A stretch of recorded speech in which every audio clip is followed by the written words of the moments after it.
FSN Radio. It's all about what's next. Go to financialsurvivalnetwork.com and sign up for your free weekly newsletter. You'll also get 3 free reports. The Financial Survival Network. It's all about what's next.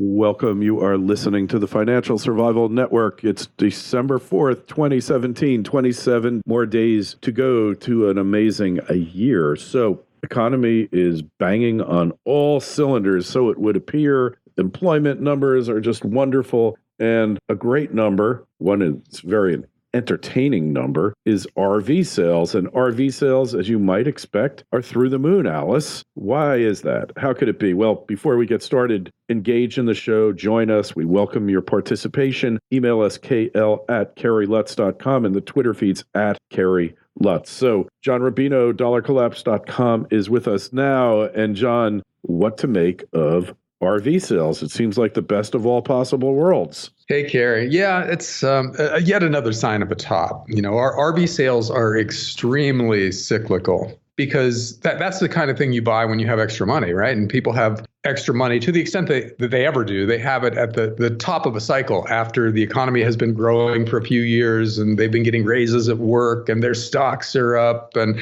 they're basically feeling pretty good about the future and pretty smart about their own behavior. So then you go out and buy a big toy to reward yourself. And an RV is the ultimate big toy. I mean, it's a house on wheels, a very expensive house in a lot of cases. So what you see over and over again is RV sales spiking just as the economy peaks for a given cycle. And then the economy turns down. And what do you do when you lose your job or you suddenly don't feel smart anymore because your stocks are down? You start selling your toys, right? And the RV is one of the first things that you sell, maybe right after the big boat, right? And right before the vacation house. So RV sales tank as an economy falls into a recession and the stocks of RV makers fall by 60, 70, 80, 90%.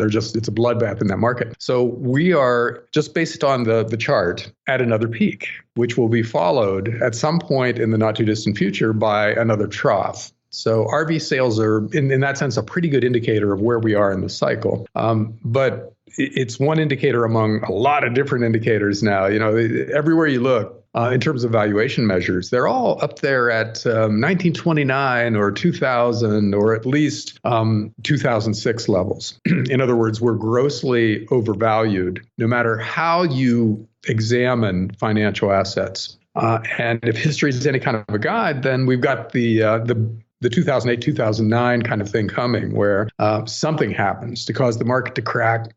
Everybody panics. They get out much faster than they got in, but the exit is too small and lots of people lose huge amounts of money. And you know, it looks like it might metastasize into a depression from a recession. You know, the whole thing that we had in 2008, 2009, only probably much bigger because the numbers are much bigger this time. Whether that's a 2018 story or not remains to be seen. But based on the charts, it is. So then the question becomes, is this time different and in what way? And, you know, there are some reasons to think that this might go on a little longer. Most of those reasons having to do with central banks. You know, they're behaving a lot more aggressively than they ever have in the past. And that gives bubbles more air to inflate with. More fuel. But it doesn't, it doesn't negate the basic laws of finance and economics, which dictate that when you reach certain levels of valuation, things aren't a good deal anymore. And we'll see where that, we won't know till it happens, and we're looking back on it, exactly where the point of inflection is and everything. But, I think we're getting close based on the charts. So I think it's conceivable that this is a 2018 story. In other words, the bursting of the bubble is a next 12 months story. Well, John, we did get so-called tax reform, right? I mean, that ought to be good for a couple of quarters of keeping the bubble going. Actually, that fits into this story really nicely because, I just published something last week on Dollar Collapse about how what's happening here with tax reform is happening in various forms around the world, which is that governments have basically given up on trying to control their spending or their deficits. They gave it lip service and they tried for years and they found out nobody really cares. Nobody likes austerity. Nobody really punishes politicians who borrow too much money. And so they're all kind of giving up at the same time and just deciding to spend more money. In the US, originally, tax reform was aimed at making the system simpler and fairer and more conducive to efficiency. But it's evolved into a big tax cut now because that's easy and it's fun and you make people happy when you give them a tax cut. So politicians love doing that, and they aren't going to be punished for it because we have been completely desensitized to deficits. If it's $1 billion this year, what does that mean? Oh, that's sort of like what Obama did. Okay, we'll double the national debt again in the next 8 years. No big deal, because it didn't kill us to do it in the previous two presidential administrations. So why not do it again? In Japan, they have the biggest government deficits and the most immense government debt in relation to GDP of any country ever. So they've been under some pressure to rein in their deficit spending for the past few years. And they publish, timetables and target dates and things like that. And never make them. But just this time around, the Japanese government decided to do away with deficit targets and instead spend a lot of new money on early childhood education, among other things, which kind of implies that they made the same decision that deficits really aren't a problem. Debt is not a problem. So let's buy a lot of votes in the here and now by giving people stuff that make them happy. That does work politically until it doesn't work. Eventually debt destroys you. And, that's got a historical precedent going all the way back to the Roman Empire. And governments do it over and over again. They debase their currency and they borrow too much money, or they spend too much money that they acquire by some other means than borrowing. Mm-hmm. And eventually it comes back to haunt them in the form of a currency crisis where they have to cut the value of their currency really dramatically to handle the borrowing and that or handle the interest on their debt. And that screws up the financial system, causes a big economic crisis. And then the system resets at some, really brutally lower point. We're headed for that globally for the first time ever in human history, where every government is making basically those same mistakes. Basically, the thing that caused the Roman Empire hyperinflation or the post-French Revolution hyperinflation or the Weimar Germany hyperinflation. Everybody's doing the same thing, and sure. There's really no way that this doesn't cause some kind of a big crisis in the future. But the fact that governments have kind of given up on trying to stave off this huge increase in debt that they've had going for 30 years now kind of implies that we're also at a blow-off stage in that part of the economy. People are just saying, all right, let me buy tech stocks. I don't care. They're going to go up forever. Or let me buy Bitcoin because it'll go up forever. And now governments are saying, well, let me borrow money because I can get away with it forever. And all of these things are peak of the cycle phenomena. Absolutely. And okay, so something's got to give at some point, John. And the big question, the money question is, when is that day going to be upon us? Yeah, that is the big question. If you can time the bursting of a bubble, you can make insane amounts of money. And, the movie The Big Short is about that. Some guys who tried to time the housing market bust. And they got it wrong. They were all too early, but they held on and they stuck it out. And in the end, the bubble burst and just made them fortunes. And that's how bursting bubbles work. They go on and they go on and they go on. And if you're too early, you get creamed when you start betting against them. But if you time it reasonably right, in other words, not too early, you don't want to be too late because when it bursts, it happens quickly. All the carnage can happen in the space of like 6 months. So if you miss the first 3 or 4 months of it, you don't make nearly as much. On the other hand, if you're 4 years too early, you also don't make nearly as much. So what you want to do is get it within the year before. Start shorting everything in sight the year before the bubble bursts. But of course, what year is that? It's really hard to call it because in the tech stock bubble in the 1990s, 1998 seemed like the year, but it didn't burst to 2000. The housing bubble. I wrote a book about the housing bubble in 2003, and the housing bubble didn't burst until 2007. Yeah. So if you'd listened to me, you either made a lot of money or lost a lot of money, depending on when you put the strategies in that book into practice. And, I heard from people who lost their shirts because they jumped right on it, and other people who made a fortune because they took their time and sold their house, and then they used the proceeds to short the home builders, and then they made a lot of money. This one really has the feel of 1999 or 2006, 2007, when things are really starting to roll over, or where the blow-off top is reaching a point where the rollover should be imminent. However, the financial world is littered with the bones of people who were sure that the bubble was going to pop this year and bet the farm on it, and we're wrong. So you can't know this stuff until after the fact. Only with 2020 hindsight does the bursting of the bubble look obvious. You know what they say, John? There's nothing worse than being right at the wrong time. Mm-hmm. Right? Yeah, being way too early is the same thing as being wrong.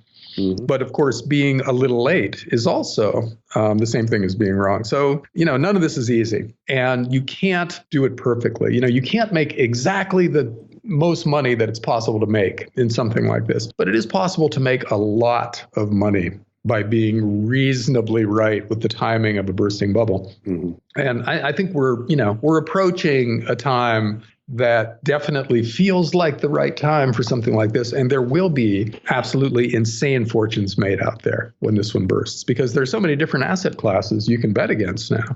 Is it going to be government bonds that go into a tailspin? Mm. Is that where the money's going to be made? Or the FANG stocks? Or maybe Bitcoin. Who knows?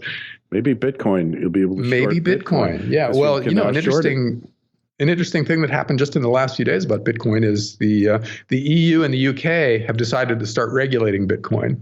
And the US IRS is going after Bitcoin exchanges wanting their records because, trading Bitcoin is a taxable event. Every transaction is a buying and selling of a commodity under our tax laws. So you owe money if you bought and sold Bitcoin, and so the government wants that money and they're going to come after you. And that's going to make Bitcoin in particular and cryptocurrencies in general less interesting as transaction mechanisms. Yes. If you got to pay taxes on every transaction, that's less of a good deal for you because you're already paying transaction fees. Yeah. Well, John, are you going to risk going to jail? Like I said to you before, I might have said it to you before, but I've said it to others. At your age, we're both right around the same age, a few months apart. Are you willing to go to jail for possession of Bitcoin with intent to distribute? Are you going to spend 5 years in jail to do that? I'm not willing to go to jail for anything other than protecting my family, I think. Right. A lot of people will come to that conclusion. That's my point exactly. Yeah. Exactly. You could, I'm sure there are mechanisms that can track your tax liabilities if you're transacting in Bitcoin so that you do know what number you have to pay at the end of the year and you can pay it. Right. However, that's still a pain. It's an extra layer of complexity that is on top of already complex stuff that you got to know and keep up with to trade Bitcoin. But look, if you buy it and you put it away, that's one thing. You sell it one time, you pay a capital gains tax on it. Yes. But John, if they outlaw it, you're not going to risk going to jail to play around with it, right? No, if they make it illegal, then it becomes a black market commodity. Right. And are you going to, and with all the tracking that the government has now and everything else, you're not going to take a risk on it. And I'm not either. No. So, and see, something like that is coming. Governments are now suddenly finding Bitcoin threatening. Because it really is a threat to the fiat currencies of the world. And we've been talking about it for years. And yet these idiots that are responsible for running the country and keeping things going were clueless about it until, they weren't clueless. They were hoping it would go away. So what's the best way for a central bank to make it go away? Let's bid it up to 30,000 and then crash it. Bid it up to an unsustainable point and then bring it back down to reality. What do you think it'll go down to after the crash? It's going to crash. This is a story with so many moving parts and so much really interesting technology because, you've got governments that are embracing Bitcoin itself. You've got other governments that are trying to regulate it out of existence or at least make it way less attractive for people to use as currency. Mm. And you've got other governments who are creating their own cryptocurrencies, which they will use as legal tender, like presumably Venezuela, in their hope, to the exclusion of all other cryptocurrencies. And we have no idea how this is going to turn out. And you've got big banks looking at blockchain technology that they want to use for their own operations. For everything. Not Bitcoin, but blockchain, the underlying technology. And, how all this shakes out, a lot of people seem to think they know. Good for them, because it's too complicated for me. I have no idea how this is going to play out at all. What I know is I don't know. But when Venezuela starts talking blockchain, what do they got to lose, right? What do they got to lose, Venezuela, by proposing a blockchain type currency? It's like they have nothing to lose on this thing. I don't think anyone is going to be any more confident in Venezuela's currency, whether it's in blockchain or paper. The only way they're going to get confidence back in their currency is by making it gold. Otherwise, you're not going to trust anything Venezuela does, right? You're going to trust their currency. That's one way it could go for really weak countries. Zimbabwe, Venezuela, somebody like that might just adopt a cryptocurrency as their new money, the way that they used to adopt U.S. dollars. See, that should kind of scare the U.S. as much as anything else that has to do with the cryptocurrency boom right now, is that countries that would have gone back to dollars possibly as their legal tender are now choosing Bitcoin or trying to make their own version of Bitcoin or something like that. So this really is a threat to the big fiat currencies. And how they respond is going to determine in large part how the whole cryptocurrency thing evolves. If they embrace it and try to co-opt it, that's one thing. If they try to stamp it out, that's another thing. If they choose some middle ground, then who knows? It's not clear who chooses what and how it all plays out. But we are definitely looking at one of the most fascinating 5 or so years in monetary history. Yes, we are. And I'm not predicting that the bad guys are going to win. The governments, in other words. I'm definitely not predicting that. But I'm saying that it's not as clear-cut and simple as many of you out there would like to believe. There's a lot of battles left in this thing, and governments just don't give up. They say, we can't collect all the taxes, we won't collect any. No, you know the way things work here, John. It doesn't work that way at all. They just keep doing it till they destroy themselves and everyone else. This is history. So to think that it's going to be, it's too much trouble to collect taxes on Bitcoin, you're really kidding yourself. It's just not going to work that way. It's not. I hate to tell you. No. You know it. Look at history. Don't give up power if they don't have to. Yeah. Yeah. Don't give up power. And nobody actually gives up power. No, not willingly, right? Not nature to have power and give it up voluntarily. Not willingly, they don't do it. Yeah. And that's because governments are all about power in the end. It's all about, imposing their will upon you, the taxpayer, whatever. This is the way it works. So let's not kid ourselves here. Anyway, find John's work over at dollarcollapse.com. Sign up for his newsletter. And same with us, financialsurvivalnetwork.com. Got a webinar coming up on Wednesday with John Rosinski, the head of Osisko Mining, and myself talking about Bitcoin and gold and all the things that you want to hear about. And there'll be a special surprise there for you. Hey, you'll also get the paper that John and I wrote on cryptocurrencies. So it's worth checking it out. Just email me, kl@kerrylutz.com, kl@kerrylutz.com, Twitter feed @kerrylutz, and the Facebook page is Financial Survival Network. So take a look at it, John. We got a lot to talk about for next week. I have a feeling there's just some crazy things happening here that are building up. So let's see. Anyway, same time, same place next week, and we'll talk to you then. Okay, Kerry. Talk to you then. FSN Radio. It's all about what's next. Go to financialsurvivalnetwork.com and sign up for your free weekly newsletter. You'll also get 3 free reports. The Financial Survival Network. It's all about what's next.